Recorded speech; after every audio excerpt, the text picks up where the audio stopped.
Hi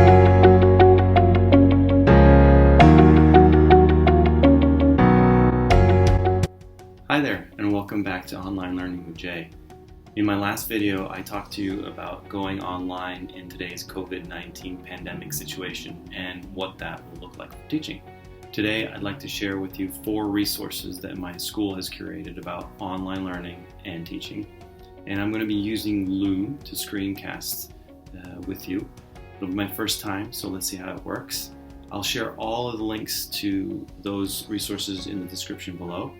And when you're done watching this video, I'd really appreciate if you shared any of your favorite links to resources online that could help with digital teaching and transform your classroom into an online space. This is the first resource I'm sharing with you today. It's called 15 Strategies for Online Learning When Schools Closed by Global Online Academy. It goes all the way from the idea of knowing what your students' technological capabilities are to becoming a reflective teacher and thinking about what's working, what's not, and therefore becoming a better online teacher. I really like the components where they cover a little bit about synchronous and asynchronous learning and the advantages of sort of combining the two of them. And most importantly, the idea of curating what you're putting on your learning management system or Google Classroom so that you're not dumping a bunch of content there that's overwhelming for students. There's also 2 very good videos on Zoom and Loom. And no, those aren't 2 characters from A Walk It in Your Pocket by Dr. Seuss. But if you do watch them, they're really helpful in terms of learning those tools. Okay, the next 2 resources I'm sharing are from the Chronicle of Higher Education. This article is called Going Online in a Hurry, which is what a lot of us are doing. And it's dated March 9th, 2020, so it's quite recent. It covers 6 basic steps to think about before going online with students.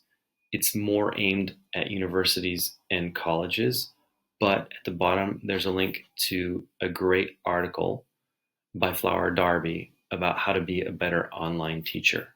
So in this article, there are 10 essential principles and practices to regard when becoming an online teacher. And I think to single out one of them, I'd have to say it's the ability to put yourself in your students' shoes when you're planning an activity online. I think we do that regularly when we're lesson planning for our daily classroom. But in this case, it's even more essential because in your classroom, you can adjust on the fly and make a change to whatever you're doing to make sure that you can, stay on course with your students, backtrack and cover something that they didn't understand. But when you're online, there's very little time to do that. Or if they're doing any kind of asynchronous learning, then they're independent and they're not going to have you as a guide there to say, okay, wait a minute, let's take a step back and do this again. At the bottom of this page, and as you see, I'm scrolling through, there's a lot of content here.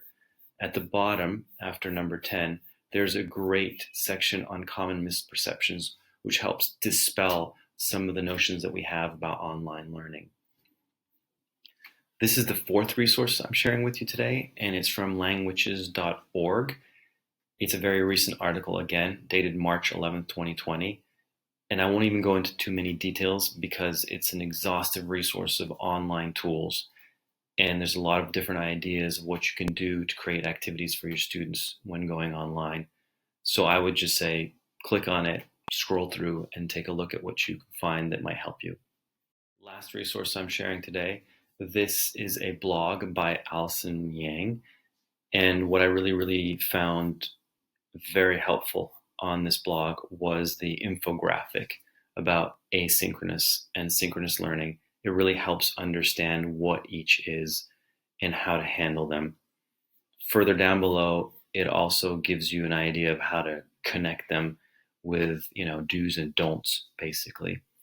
And even further down on the page, what I really liked was this area right here, where you've got a bunch of tools for online discussions, checking for understanding, enhancing information, and so on and so forth, which are each really essential components of online learning.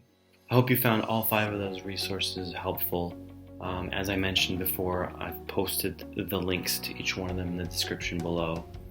My question today, which I mentioned at the beginning of the video, for all you teachers who stumble upon this, is what is your favorite resource that you've found that will help you become a more proficient online teacher? Please share that link in the comments below.